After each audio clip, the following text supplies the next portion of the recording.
Beni tek gerçeği de fark ettiğinde geç oldu, defterin kapandı yolcu, eyvah.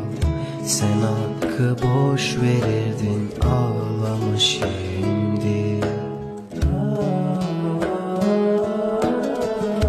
Ölüm bir an gelir, vurur, hayat yalan ya. Sorar iki melek, o kabrini sarar ya. Ne kaldı elde, gitti her biri yakından.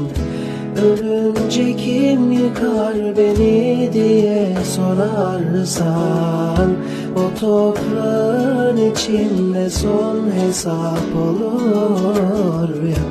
Unutma Rabbini, geç olmadan dön